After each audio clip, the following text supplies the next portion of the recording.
السلام علیکم ورحمۃ اللہ وبرکاتہ۔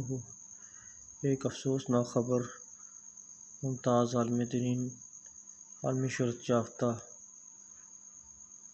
مولانا طارق جمیل صاحب کے بیٹے محمد عاصم جمیل کو گولی مار کے قتل کر دیا گیا ہے۔ بڑی انتہائی افسوس کی خبر ہے۔ بعض جو کہنا قبل وقت ہوگا تو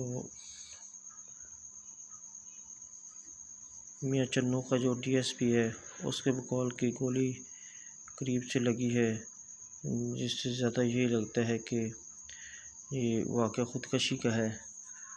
لیکن اگر یہ خودکشی کا واقعہ ہے تو بڑے افسوس کی بات ہے کہ اتنے بڑے عالم دین کے بیٹے اس حد تک ڈپریشن اور پریشانی کا شکار ہو گیا کہ وہ اپنی زندگی کو ختم کرنے پہ مجبور ہو گیا۔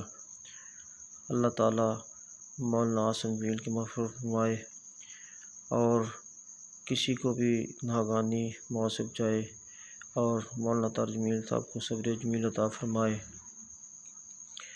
یہ بڑا صدمہ جوان بیٹے کی موت جو ہے ہو جائے اور وہ بھی خودکشی کی حالت میں، تو اب اللہ کرم فضل کرے کہ ایک ایسا معاشرہ، ایک ایسا ماحول جہاں دینی ماحول ہو اور باپ ایک عالم مبلغ ہو اور اس کا بیٹا اس حد تک ڈپریشن شکار ہو جائے۔ اس لیے اپنی اولاد کو ٹائم دینا چاہیے اور انہیں تنہائی میں مبتلا نہیں رہنا چاہیے۔ سب سے پہلے تو جو اس حالات میں مبتلا ہو انہیں اللہ سے رجوع کرنا چاہیے اور اپنے دوستوں کے ساتھ جو ہے کمپنی رکھنی چاہیے تاکہ وہ اس حد تک نہ چلے جائیں کہ خودکشی کرنے پہ مجبور ہو جائیں۔